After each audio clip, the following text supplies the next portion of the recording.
भगवान की। सब लोग बैठ जाओ शांति से, सब बैठ जाओ। जिनका प्रश्न है वो हाथ उठाओ। हाँ, ये दो मैया को। राधे राधे महाराज जी। मेरा क्वेश्चन आपसे ये है कि अगर हमें कोई भी गलत बोलता है, नेगेटिव बोलते हैं और बाहर से तो मौन हो गए हैं, लेकिन अंदर चलता रहता है, वो कैसे हो? अंदर भीतर की मौन कैसे आएगा? बाहर कहा गया ना? हाँ जी। बाहर रिप्लाई नहीं करते? नहीं तो भीतर कभी आएगा? ये समझ लो कि ये जो कह रहा है ये नहीं कह रहा है, इसका अज्ञान कह रहा है। जैसे छोटा बच्चा है, हाँ जी, छोटा बच्चा कई बार अपनी माँ को मारता है, जैसे माँ उसे खिलौना ना दिलाए, उसके मन का ना करे, तो बच्चा ना छोटा सा मारने लगता माँ के गालों में, हाँ जी, या माँ को नोचने लग जाता है। तो क्या माँ उसका बुरा मानती है? क्योंकि माँ जानती है कि ये तो अज्ञान है, इसे अज्ञान है, इसे पता ही नहीं। लेकिन थोड़ी देर तो महाराज जी वो हलचल चलती है बहुत, जो परेशान करती है। वो अज्ञान, अच्छा, अज्ञान अभी है, हाँ इसलिए हलचल चलेगी। जैसे माँ जानती है कि बच्चा है, ये तो मार रहा है माँ को, मतलब माँ नाराज़ नहीं होती ना, तो माँ शिकायत करती कि देखो बच्चा मार रहा है, क्योंकि अभी वो बच्चा उससे सही गलत का भी ज्ञान नहीं है। उसी तरह जो आपको गाली दे रहा है, जो आपको अपमानित कर रहा है, जो आपको कड़वे शब्द कह रहा है, वो व्यक्ति वो बच्चे की तरह है जो अज्ञानी है।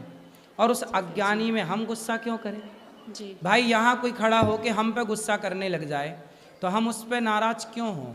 हम ये समझ लें कि भाई ये अज्ञान, बस क्रोध क्यों आता है? ज्ञानी को क्रोध कभी नहीं आ सकता। क्रोध जब आता है तो वो क्रोध अज्ञान नहीं आता महाराज जी, लेकिन आपको मन नहीं चलता है। हाँ नहीं जी। समझ रहे हैं, मैं सामने वाले की बात कर रहा हूँ, हाँ जो क्रोध करके आपको कुछ कहता है। तो क्रोध जिसको आता है वो अज्ञानी है, तो उस अज्ञानी व्यक्ति को हम क्यों सीरियस लें?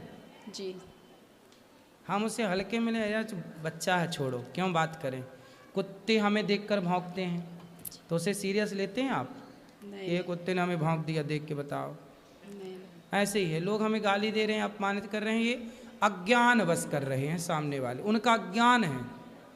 इसलिए आप परेशान ना होइए, वो उनका समस्या है, उनको आत्म मंथन की ज़रूरत है कि वो गुस्सा क्यों कर रहे हैं फिजूल में। जी। धन्यवाद महाराज जी। राधे राधे। राधे राधे महाराज जी। जी महाराज जी, मुझे ये पूछना था कि मम्मी लोग कहने लगती हैं पीरियड के टाइम प्रसाद ग्रहण नहीं करना चाहिए, क्या नहीं करना चाहिए? प्रसाद तो खा सकते हैं, भगवान को स्पर्श नहीं करते, भोग बना के लगाते नहीं हैं, बाकी प्रसाद जैसे खा मेरे तो यहाँ सकते कहते हैं कि तीसरे चौथे दिन जब सर धुल लेते हैं फर्स्ट टाइम, फिर खा सकते हैं, उससे पहले प्रसाद भाई नहीं हमारे यहाँ तो देखो, हमारे यहाँ मतलब सनातन में, हाँ। हमारे सनातन में सबके घर में जो बनता है वो भोग लगता है। हाँ। और वो भोग लगने के बाद भगवान को प्रसाद ही ना सबको बांटा जाएगा, बच्चों को, पत्नी को, परिवार को। तो वो चाहे मासिक धर्म में हो या ना हो, वो प्रसाद दाल चावल सब्जी रोटी भगवान को भोग लग गया। यदि आपको मासिक धर्म है तो जिनको नहीं है वो बनाएं और वो भोग लगाएं, फिर वो प्रसाद भगवान का, सब प्रसाद सब लोग पा सकते हैं। हाँ, प्रसाद ही पाना चाहिए, बिना भोग लगाए पाना अपराध है। कहते हैं कि बिना भोग लगाए जो भोजन करता है, हाँ। वो भोजन नहीं करता, विष्ठा खाने के जैसा है वो। बहुत दिनों से मन में चल रहा था, मैंने कहा आपसे कब मिलूंगी, कब पूछूंगी। और ये भी पूछना था, जो बाहर उरैन डाला जाता है वो पीरियड के टाइम 7वें दिन से ही डालना चाहिए कि बीच में स्टार्ट कर सकते हैं? भगवान की पूजा स्त्री जो है चौथे दिन पति के लिए शुद्ध होती है, भगवान के लिए 7वें दिन। जो महाराज जी दहलीज पे सफाई करते पति हैं, भगवान के लिए 7वें दिन ही वो पवित्र मानी जाती है। इसलिए मासिक धर्म में 7वें दिन ही आप भगवान की पूजा, आरती, पूजा की मतलब जो भी विधान है वो करने के अधिकारी हाँ, हैं। वो विधान जो दहलीज साफ की जाती है सुबह उठ के, उसका पूछ रही थी। उरैन बोलते मेरे यहाँ। धन्यवाद महाराज। राधे राधे राधे गुरुजी। जी आपके जन्म में मेरा कोटि कोटि नमन। जी गुरुजी, मेरी मम्मी आपकी बहुत बड़ी फैन है और वो सारा दिन आपकी कथा सुनती है। आप मेरी मम्मी को एक बार राधे राधे बोल दीजिए। मम्मी की मैया, मैया। मैया नहीं, मैया। मैया। गुरुजी ये मेरे भांजे ये बहुत शरारत करते हैं। कौन? ये रे।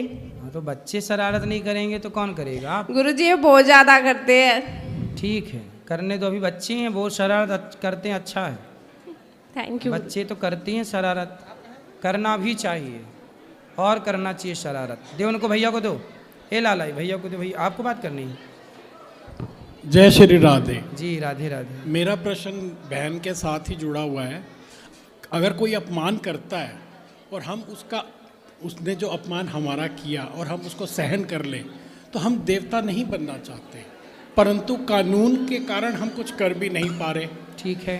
तो अगर अपमान ही सहना होता तो महाभारत में द्रौपदी ने जिस तरह से अपना बदला लिया, जिस भी प्रकार से, तो वो तो गलत नहीं था। सही है। फिर हम क्यों भगवान बने, हम क्यों महाराज बने? तो हम कानून के डर से बैठे रहे, तो फिर लड़ो। फिर वही कानून की बात आ गई। फिर लड़ो, तो लड़के भी क्या पाओगे?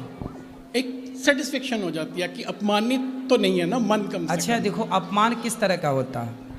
अब जैसे रास्ते चलते चलते कोई धक्का मार दे तो क्या उनसे भी लड़ोगे? नहीं नहीं नहीं, वो तो कोई परिवार बहुत में छोटी आपका सी भाई, बात है। नहीं, परिवार से भी नहीं होता है।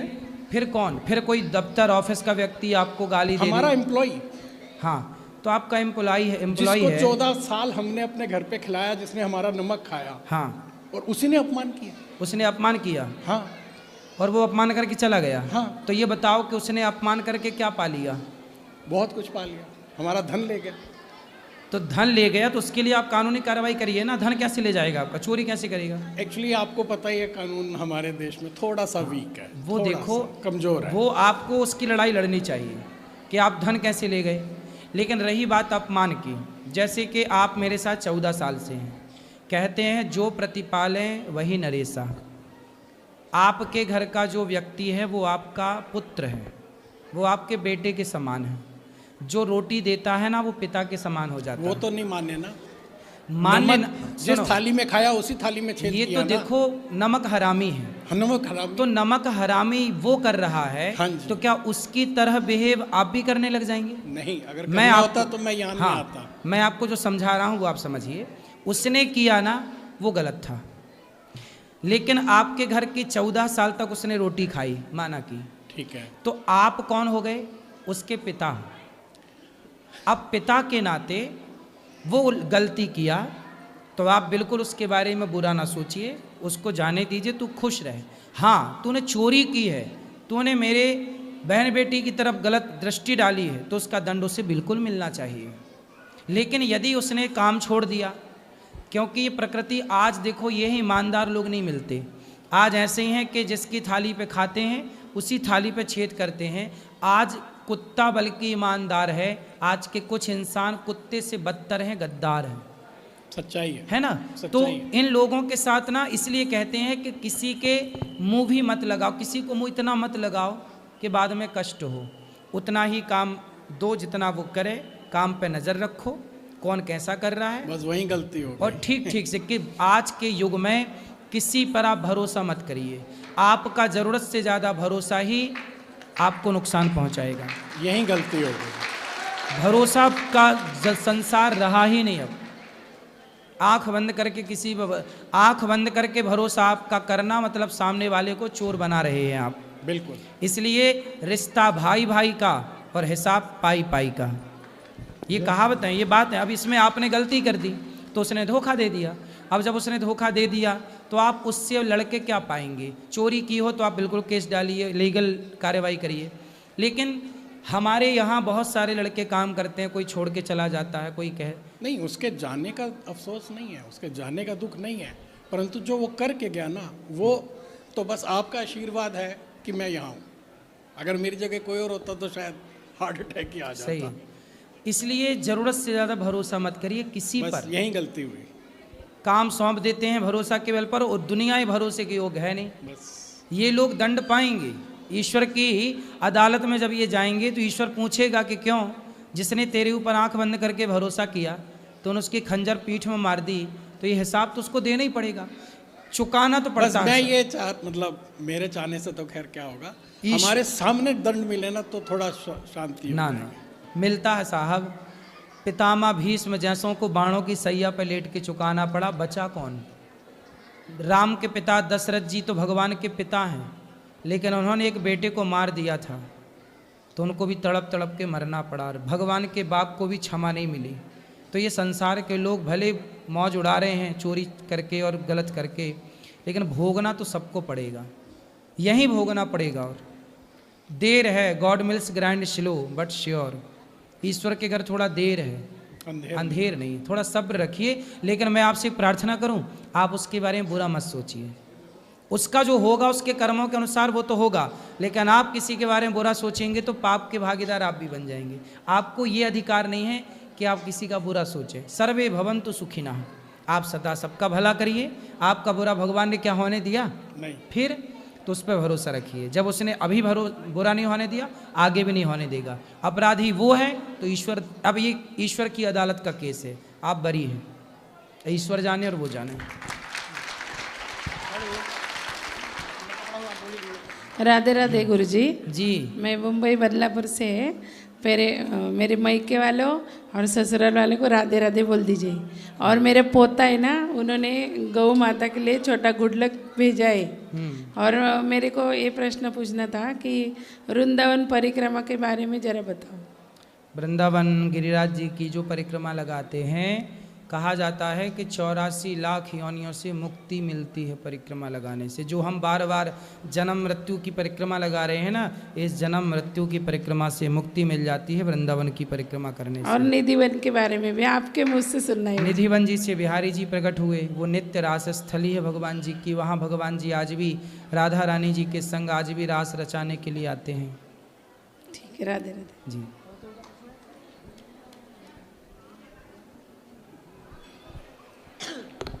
श्री गुरु चरणों में सत प्रणाम। मैं प्रयागराज से आई हूँ। गुरुजी, आप प्रयागराज जब आए थे तो मुझे चरण स्पर्श करने का 3 बार मौका मिला इतनी भीड़ में, और आपने 3 बार मेरे सिर पर हाथ रखा। वो शक्ति ही मुझे अपने पति देव के साथ यहाँ तक ले आई है। मैं आपका प्रवचन। बैठो, मैया को बिठाओ, यहाँ बिठा दो। मैया यहाँ बैठो, यहाँ बैठो, बैठो बैठो बैठो, यहाँ बैठो मेरी माँ, बोलो। हाँ, मेरे सिर पर आपने 3 बार अपना आशीर्वाद दिया। जी, वो जी। शक्ति मेरे पति को मेरे साथ आपकी मथुरा 1 महीने पे ही ले आई, यहाँ 1.5 महीने पे ही।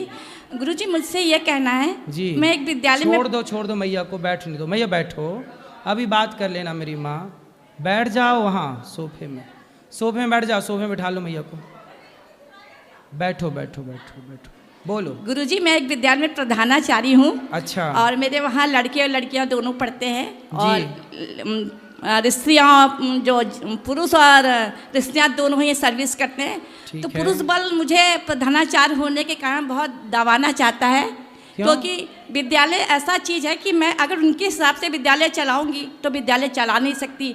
एक प्रधानाध्यापक को एक अनुशासन में रह कर विद्यालय चलाना पड़ता है बच्चों के हित में। तो वो विद्यालय किसका है? विद्यालय सरकार का ही है सर। तो आपको क्या दिक्कत जाती है? सर, दिक्कत ये जाती है कि वो अपनी ये कहते हैं ऐसा कर दीजिए वैसा कर दीजिए, अपनी बहुत छोटी छोटी चीज़ें चलाना चाहते हैं जो विद्यालय हित में ठीक नहीं है। अच्छा, तो फिर आप ऊपर बताइए कि भाई ये लोग मनमाना आचरण तो मैं अनुशासित होकर बीच का मार्ग अपनाती हूँ, कुछ उनका कुछ अपना। तो और मैं एक जॉइंट फैमिली में रहती हूँ, संयुक्त परिवार में रहती हूँ। और वहाँ मेरा दूसरा नंबर है परिवार में। मेरे हस्बैंड हाईकोर्ट में लॉयर हैं।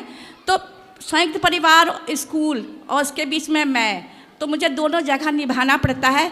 तो कभी कभी मुझे कोई ऐसी तीखी बातें कह देता है, तो कभी कभी आपकी शक्ति नहीं रहती तो मैं आवेश से बोल जाती हूँ और गुस्सा मुझे शाम तक रहता है। लेकिन कभी कभी जब ईश्वर के सामने आंसू आ जाते हैं मुझे झपाझप, वो शायद मुझे 3 या 4 मिनट के रहते हैं, उस समय बड़ा संतोष महसूस करती हूँ। तो मैं कहती हूँ कि वो शक्ति मुझे भगवान हर समय प्रदान करे।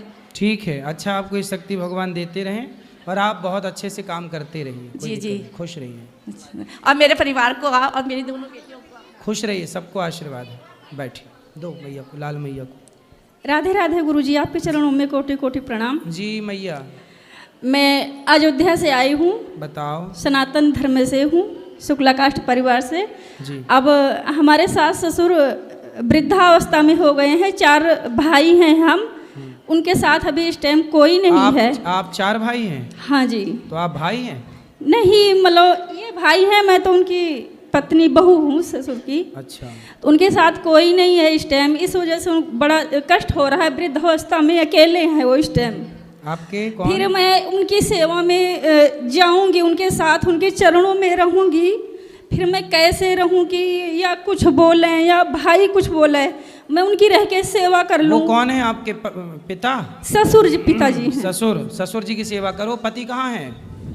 तो पति आपकी सेवा करेंगे ना अपने माता पिता की, आप भी सहयोग करना उनका। और जैसे 4 भाई हैं और इतना इस हिसाब से रहूं, कैसे पूजा पाठ करूं, कैसे घर गृहस्थी चलाना है, 2 बच्चे हैं छोटे छोटे ये दोनों। और जैसे प्रश्न क्या है? प्रश्न क्या है? प्रश्न यही है कि 2-4 भाई हैं, जैसे मैं घर में रहूं माता पिता के साथ में, 2-4 भाई हैं, कुछ बोलें कुछ कहें, सबके साथ में रहना है। तो किसी के सबके साथ रहो, खुश रहो, सबकी सेवा करो। जी गुरुजी, यही आशीर्वाद है। हर हाल में खुश रहो बस। और आप इतना आशीर्वाद दो मेरे, किसी के साथ 4 भाई हैं, किसी के साथ अनबन ना रहे, साथ में ही रहूं। ज़्यादा से ज़्यादा चुप रहना, अनबन नहीं होगी। ठीक है। ज़्यादा बोलने से अनबन होती है। ठीक है गुरुजी। और किसका प्रश्न है? जी बोलो बोलो भैया, बोलो, वहीं से। हाँ। राधे राधे गुरुजी। जी। मेरा नाम अमन है, मैं समस्तीपुर से हूँ। मेरा प्रश्न ये है कि मैं पिछले साल अगस्त में बीटेक पास कर चुका हूँ। अगस्त से अभी तक मैंने लमसम 100 कंपनियों में, छोटी बड़ी कंपनियों में मैंने इंटरव्यू दिया है, बट कहीं भी कुछ हो नहीं पा रहा है, जिस कारण से मेरी माँ थोड़ी परेशान रह रही है। वो बताती नहीं है बट है, मुझे पता है। तो आप नौकरी करना चाहते हैं? जी। क्या करना है आपको? मैं इंजीनियरिंग हूँ, कंप्यूटर साइंस डिपार्टमेंट से। इतना पढ़ लिख के भी आपको नौकर क्यों बनना है भाई साहब? क्योंकि नौकर बनने के लिए पढ़े हो ना पढ़ते तो भी बढ़िया नौकर हो जाते हैं। पढ़ लिख के नौकर बन रहे हो। अरे मालिक बनो, बिजनेस करो। जितना 100 जगह इंटरव्यू दिए हो, उससे आधी मेहनत भी बिजनेस व्यापार करने में की होती है तो सफल हो जाते हैं। क्योंकि मेरा पारिवारिक बैकग्राउंड उतना अच्छा नहीं है पैसे के मामले में, पापा नहीं है मेरे, इसीलिए मैं अभी बिजनेस की तरफ नहीं जा सकता। मेरा मन है बिजनेस करने का बट अभी नहीं जा सकता। कुछ सालों में क्यों नहीं जा सकता? किसने रोका है? पैसा। एक छोटा भाई है, माँ का एक जॉब है, सरकारी टीचर है वो, और जिस कारण से नहीं है अभी। तो बिजनेस करने के लिए पैसा चाहिए कि दिमाग चाहिए? दिमाग है बट आज के टाइम में पैसा भी तो चाहिए महाराज जी। नहीं, दिमाग नहीं है। फिर दिमाग होता तो ये प्रश्न ही ना होता। दिमाग की कमी है। दिमाग वालों ने बिजनेस को 1 रुपए से शुरू की। देखो, काम करने वाला ना 1 रुपए से बिजनेस कर सकता, करने वाला। बहुत लोग हैं जो दिमाग से काम कर रहे हैं। दिमाग वाले लोग कम पढ़े हैं, पर वो दिमाग वालों से, पढ़े लिखे लोगों से ज़्यादा सफल हैं, है ना? इसलिए भैया, आप तो पढ़े लिखे हैं, आपके पास तो ज़्यादा दिमाग होना चाहिए। लेकिन ज़्यादा दिमाग होने की क्या कहें कि आप अपनी गृहस्थी चलाने तक का दिमाग नहीं रख रहे हैं। इसलिए दिमाग रखो, दिमाग से चलो, बुद्धि होगी तो काम होगा। आज जितने भी बड़े बड़े लोग हैं, ये एक दिन में बड़े आदमी नहीं हो गए, एक दिन में इनका बिजनेस नहीं हो गया। इन्होंने भी, आपके पास 5-10 हज़ार रुपये तो होंगे? हाँ, होते हो जाएंगे, है ना? 5-10 हज़ार से भी काम शुरू होता है। करने वाला यहाँ से शुरू कर सकता है। 5,000 से आप 7,000 बनाओ, 10,000 बनाओ, 50,000 बनाओ। हम कहते हैं 1 लाख का नौकर बनने से अच्छा है 50,000 के मालिक बनो। कम से कम मालिक तो रहोगे। जी धन्यवाद गुरुजी। 1 लाख कमाए और नौकर ही बने तो मेरा तो सिद्धांत है भाई, नौकर मत बनो।